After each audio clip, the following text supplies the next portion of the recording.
excited. It's our 1-year anniversary, and we're going to get Alana on real soon. Let's give her about another minute, but just wanted for those that have joined early, thank you so much for your incredible support.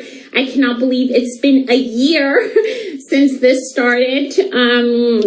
And I just know that I could not have done this and continue to do this without you guys and with, your unwavering support. So thank you all so much. And I'm excited to have Alana join us in a few minutes. Oh, here she is. Okay.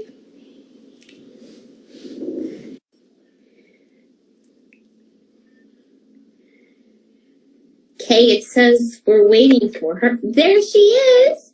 Hello. Hello. How are you? How are you? I'm great. How are you? Good. Can you hear me okay? Yeah. Good to go. Okay, awesome. Well, first of all, thank you so much for joining. This is a very special day for all of us because not only are you joining us, Alana, but today is also the 1-year anniversary of Kick It by EP Lunchtime Conversations. So I am so excited to have you here because your story is one of inspiration and you are, the future leader in the sports industry. So let's kick it off. And why don't you tell us a little bit about yourself?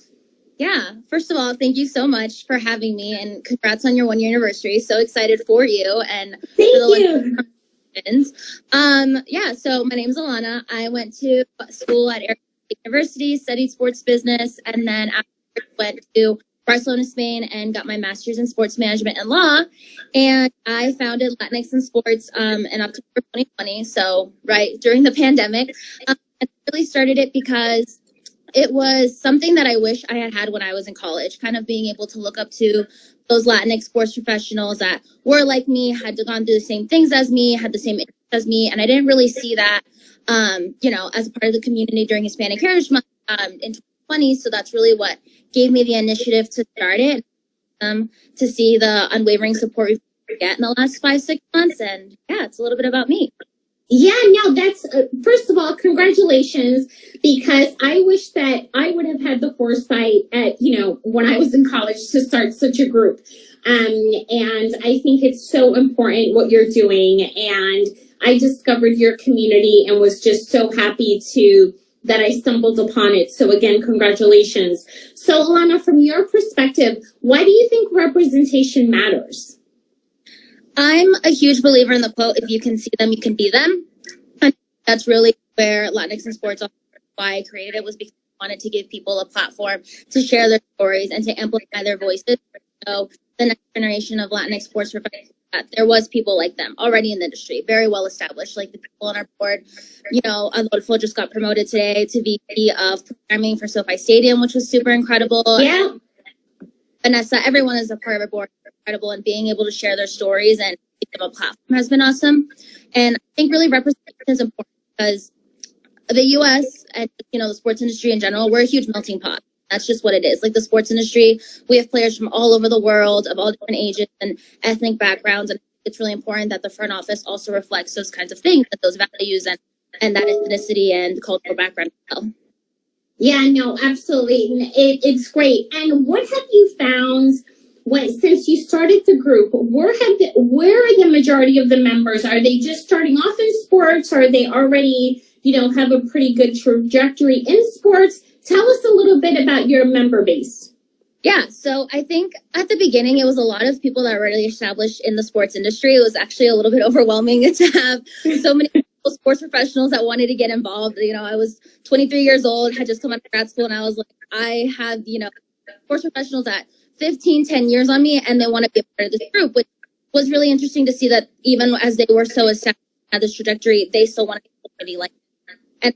And time has gone on, and we've been able to put together more panels and more networking calls. We have to get more of that college and just out of master's and college kind of demographic. So now it's a pretty solid, like 50-50% of sports professionals that are already in the industry, those that are helping. Okay. Oh, we lost you for a second. What was the last thing you said? that I think now we have a solid 50% of college students are coming out of college and sports professionals as well as time has gone on. Yeah, that's amazing. And what's your vision for this group? Like looking ahead, where do you see this group, in the next year, 2 years? It's really crazy. I hope that we're able to do like an in-person meetup. I think that's something that a lot of people have been asking us to do, and really maybe figuring out how to do maybe like local chapters. I know a lot of like our members are in California that we've talked about a lot during our board meetings, just how we kind of do something in person. But our end of the year goal would be kind of how we could do that, hopefully next year.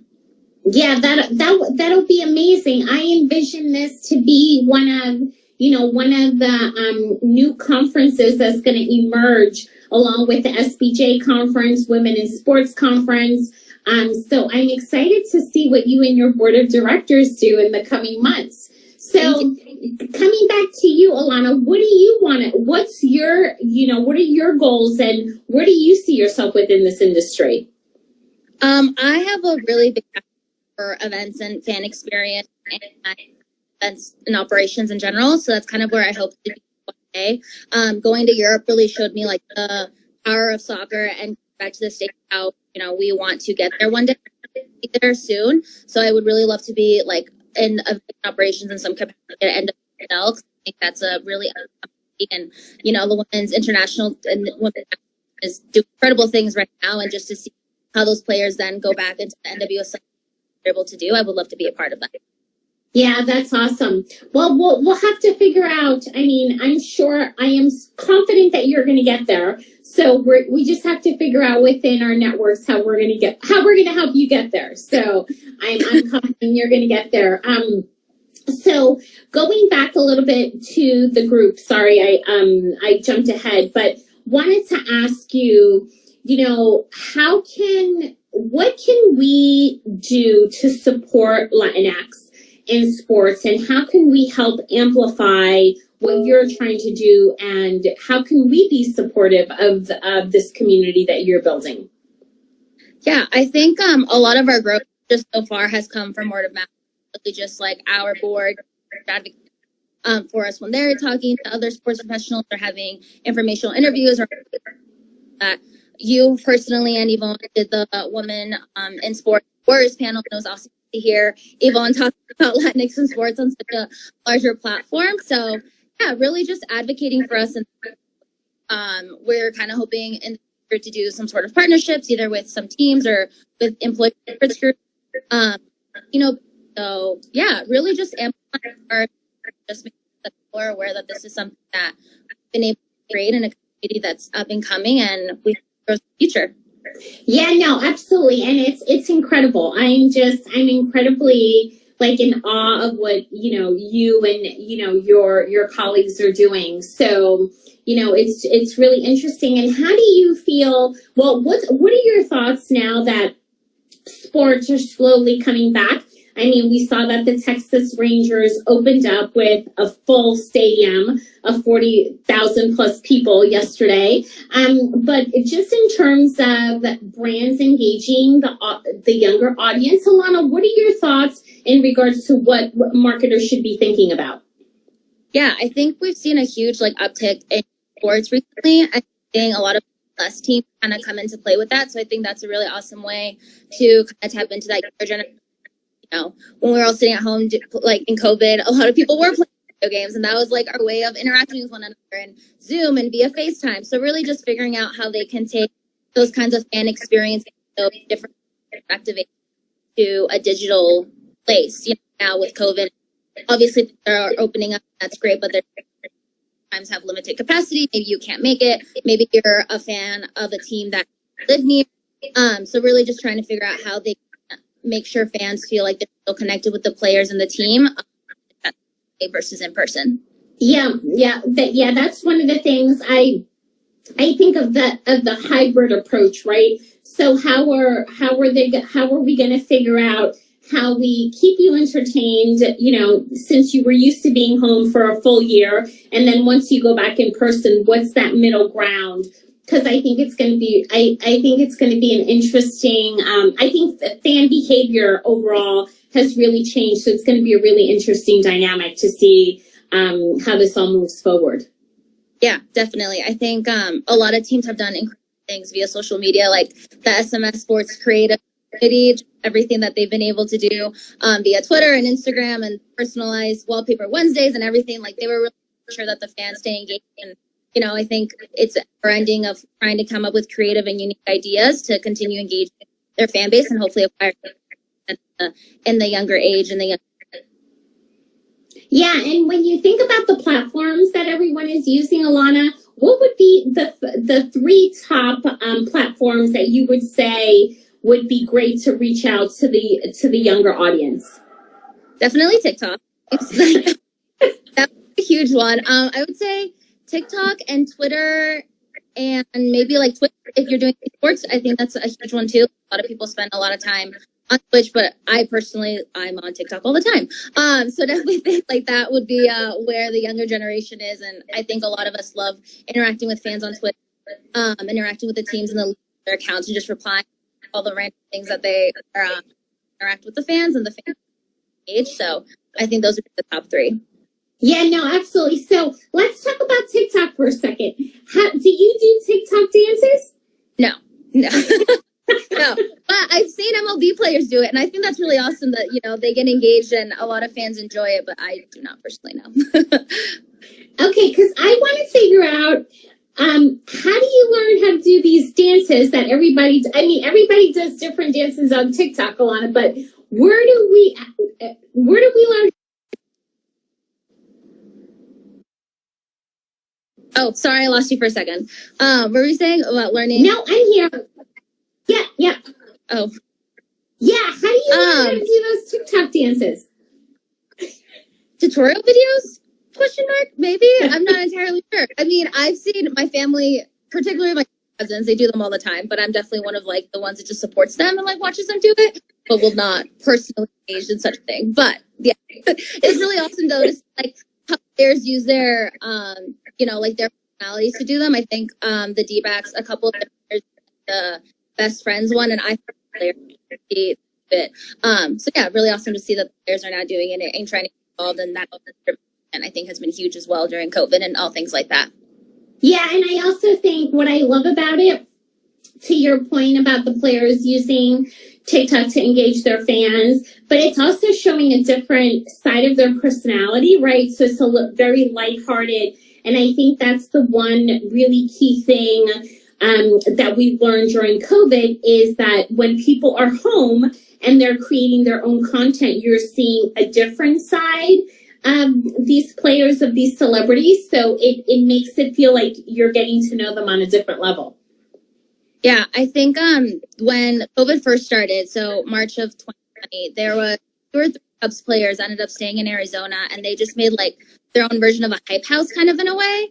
And it was really cool to see like the content that they were doing. And it was like them trying to play basketball or like skateboarding and all these different things. And it was, Cubs players that were only in Arizona during spring training. So it was just to see like that athlete driven content and that they were kind of taking it into their own hands while kind of sports was trying to figure out what was going to go on and moving forward. So I love all the things that they're doing now in their own homes with their own family and their friends and stuff. Yeah, no, it's awesome. It's great. So, Alana, I know that you've just started off, on your career track. But one of the really key things about this platform is that I always ask all the guests that are on to provide their 3 career insights. So what would be those 3 insights that you would share with our audience today? I would say to volunteer and intern, like wherever interests you. I started my career as a community relations intern with Phoenix Rising, and that's what really exposed me to event operations fans, and it really showed me like that was a trajectory I wanted to follow moving forward. And volunteer at Gold came to Arizona, the Final Four, so really just a lot of events that I think we really need to make sure that we take advantage of, even as they start coming back. So I'd be definitely like number 1. Number 2 would be networking. Horrible at it when I was an undergrad, and I have gotten much better at it now during COVID, and now I'm coming out of grad school. So I think it's really important. I always tell like my friends and anybody else that asks me, like, the worst thing that I say is no. or just like not reply. So I think it's like really important to send that DM or that email that I hope to work in one day or learn from them to ask. And I think a lot of people are willing to help someone and willing to network. I know that our board, like, they're help somebody out. And I think number three would be,